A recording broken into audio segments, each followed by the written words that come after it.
Assalamualaikum warahmatullahi wabarakatuh.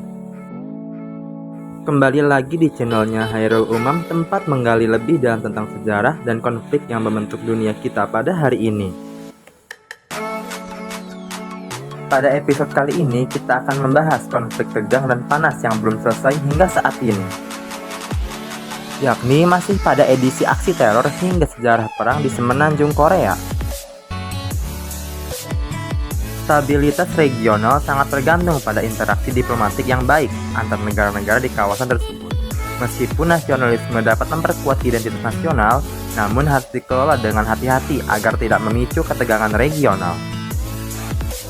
Jadi penasaran kan bagaimana kelanjutannya dan bagaimana kisah sejarahnya?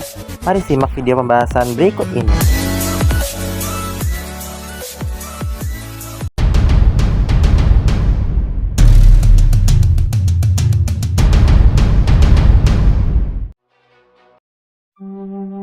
Salah satu peristiwa yang signifikan dalam sejarah abad ke-20 adalah Perang Korea yang mengubah peta dunia, terutama awal bermulanya Perang Dingin. Dimulai sebagai perang saudara antara Korea Utara yang didukung Uni Soviet dan Tiongkok dan Korea Selatan yang didukung Amerika beserta sekutu-sekutunya. Namun, perang ini dengan cepat berubah menjadi konflik global antara blok barat dan blok timur. Perang ini menimbulkan ketegangan ideologis serta menciptakan panggung baru untuk persaingan kekuatan besar keterkaitan dengan negara-negara di bawah payung PBB. Implikasi dari pembagian ini sangat mendalam karena Korea Utara mengembangkan program nuklir yang menimbulkan kekhawatiran global yang signifikan.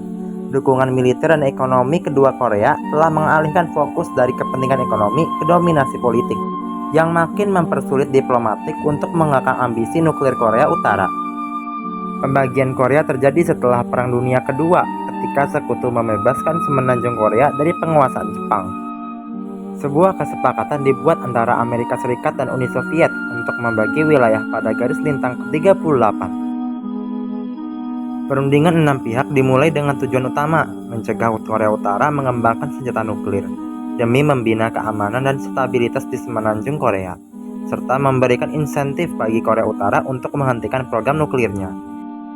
Insentif ini mencakup bantuan energi dan ekonomi yang bertujuan untuk mendorong Korea Utara terlibat dalam dialog konstruktif. Namun upaya dari diplomatik ini hasilnya masih minim karena Korea Utara terus mengembangkan kemampuan nuklirnya.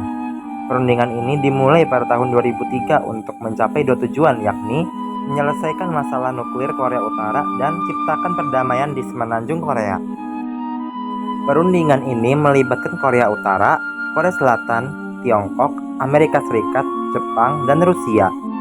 Awalnya perundingan ini menghasilkan kemajuan seperti penghentian sementara program nuklir Pyongyang, tetapi akhirnya gagal ketika Korea Utara menarik diri pada tahun 2000. Efektivitas perundingan 6 pihak dan inisiatif diplomatik lainnya sangat dipengaruhi oleh dukungan ekonomi dan militer yang terus berlanjut diterima kedua Korea dari sekutu masing-masing.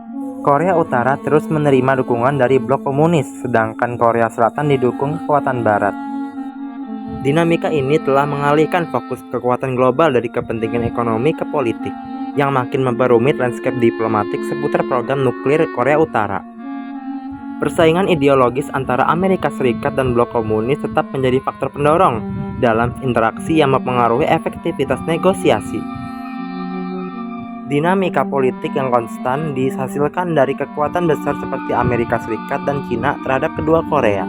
Sementara Korea Utara bergantung pada bantuan Cina dan Rusia, dukungan ekonomi dan militer Amerika sangat penting bagi kemajuan Korea Selatan.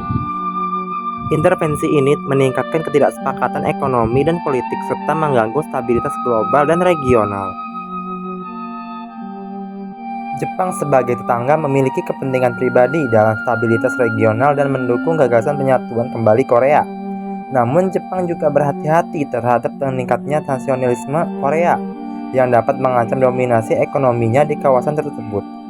Interaksi kepentingan yang rumit ini menambah lapisan kesulitan lain pada upaya diplomatik yang ditujukan untuk mengatasi ambisi nuklir Korea Utara. Perbedaan dalam kebijakan sistem ekonomi dan politik antara Korea Selatan dan Korea Utara memiliki dampak yang bertahan lama pada politik dan ekonomi regional, yang selanjutnya mempersulit negosiasi diplomatik. Meskipun perundingan 6 pihak dan upaya diplomatik lainnya bertujuan untuk mengatasi program nuklir Korea Utara, efektivitasnya terbatas karena persaingan ideologis, dukungan militer, dan kepentingan ekonomi yang terus berlanjut dari kekuatan-kekuatan global. Disarankan agar kekuatan-kekuatan global secara aktif mempromosikan dialog antara kedua Korea tanpa mencampuri urusan dalam negeri, karena mendorong komunikasi yang lebih konstruktif dalam jangka panjang. Apabila nasionalisme berubah menjadi agresif, seperti dalam klaim teritorial atau perlombaan senjata, hal ini dapat mengancam stabilitas di kawasan tersebut. Oleh karena itu, diperlukan diplomasi dan dialog yang berkelanjutan untuk menyeimbangkan antara kepentingan nasional dan kepentingan regional.